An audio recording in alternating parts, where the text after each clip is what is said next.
পঞ্চম থেকে দশম শ্রেণীর নবাগত ছাত্রদের নবীনবরণ উৎসব।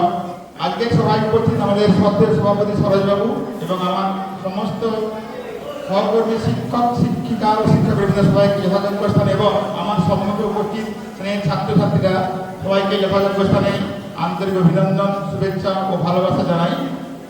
আমি প্রথমে শুরু করছি কবিশেখর কালিদাস রায়ের একটি ছাত্রধারা কবিতার কয়েকটি লাইন দিয়ে।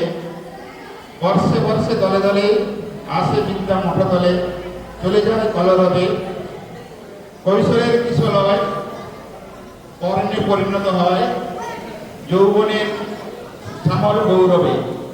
ভালোবাসি, কাছাকাছি ডাকি, নাম সবাই নাম জেনে রাখি, দেখাশোনা হয় নীতি নীতি, শাসনে তর্জনে, শিক্ষা দেই প্রহর ধরে, তবে হায় স্মৃতি মনে থাকে না।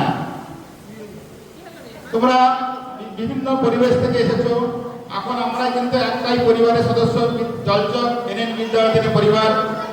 আমরা যে যে বিষয়ে পারদর্শী, পড়াশোনার সঙ্গে সঙ্গে যে কেউ খেলাধুলায় পারদর্শী, কেউ সঙ্গীতে পারদর্শী, কেউ তবলাতে পারদর্শী, কেউ আঁকাতে পারদর্শী, সেগুলো সমস্তগুলো তোমরা মন দিয়ে করবে।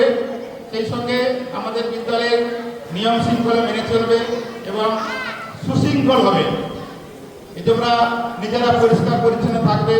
আমাদের ক্লাসরুম, বারান্দা, শুধু আমাদের স্কুলের পরিবেশ নয়, তোমাদের বাড়ি যেখানে তোমরা পড়তে বলছো সমস্ত জায়গার পরিবেশ, খেলা যেখানে খেলো সেখানকার পরিবেশ পরিষ্কার পরিচ্ছন্ন রাখবে।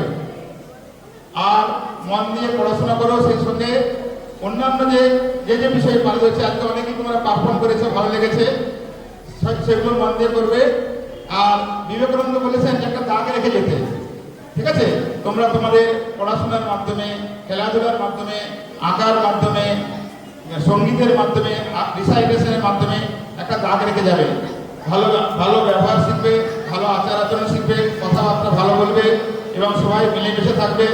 এবং আমরা যে পরিবারের সদস্য, এই পরিবারের সুখ দুঃখে আমরা যেমন আনন্দিত হব, সুখে যেমন আনন্দিত হব, দুঃখেও সবাইকে সমব্যতীত হব। এই কটি কথা বলে আমি আজকে বক্তব্য শেষ করছি। তোমরা